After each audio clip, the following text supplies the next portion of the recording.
crafts. So some results will be good, some will not be. So what do you think should be parents' attitude in terms of expectation of results? Are they going to be expecting the best, just only the best from the students, or could there be a form of flexibility in terms of expectation, judging from the happenings, that all the things that students went through before the exams? So do you think parents should have that flexibility in terms of their ways of, let me say, of planning, for the students' results? Because I just come out straight. If a parent is expecting a child to get a 9, for example, at GCS, and the child comes out with a 6 eventually, so what do you think should be playing at this time? Again, it's all the expectation parents and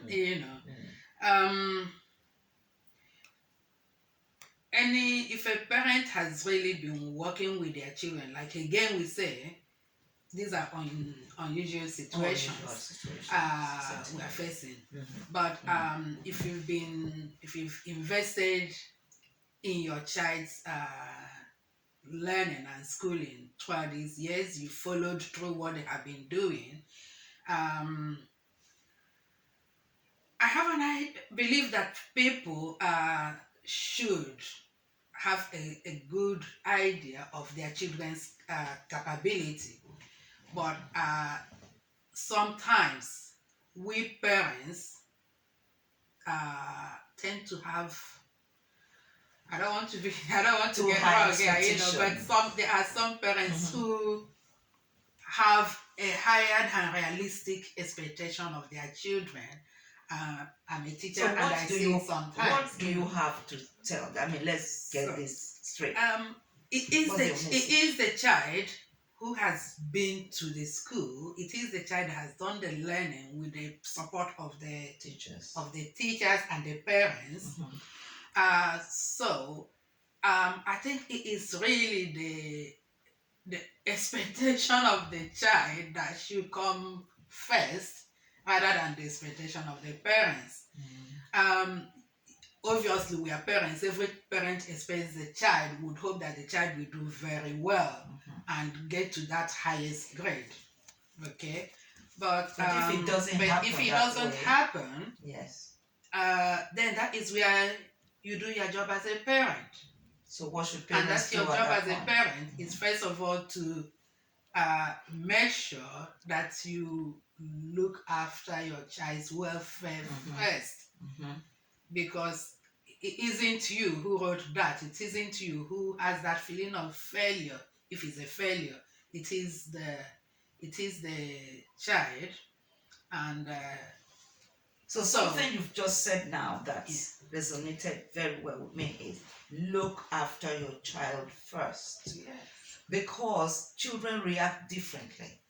There are some children, failure will make them to go and study again because they will be more determined to pass. But there are others that might want to hurt themselves.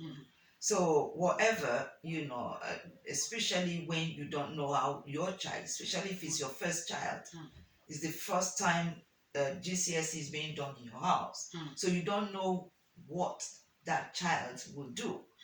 So like you just said, first thing is look after your child. So even if you have to cry on your own, behind closed doors, but first of all, do what you need to do as a parent. Is that what you're saying? Yeah, that's what I'm saying. Assuming the child did not get what did not meet that their own expectation. I'm not even talking about the parents' expectation now. The child's expectation. Okay. There's going to be that disappointment.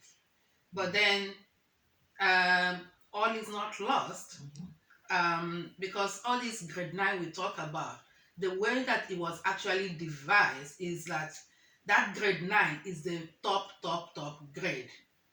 Only the top 5% of the population should actually be making that grade.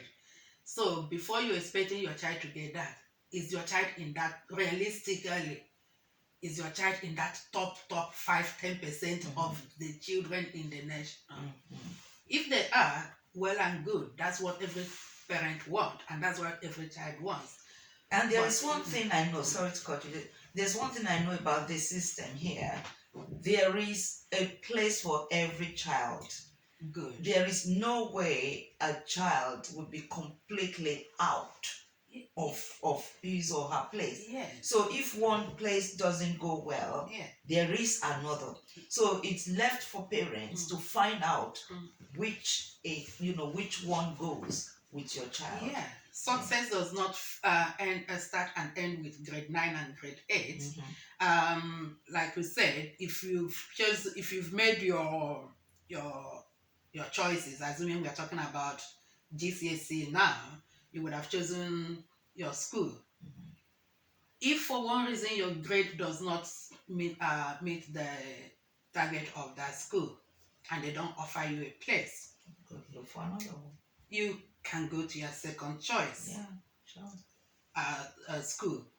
And remember that even if you have to take that as a second option, there's also another option of retaking. For example, this year, there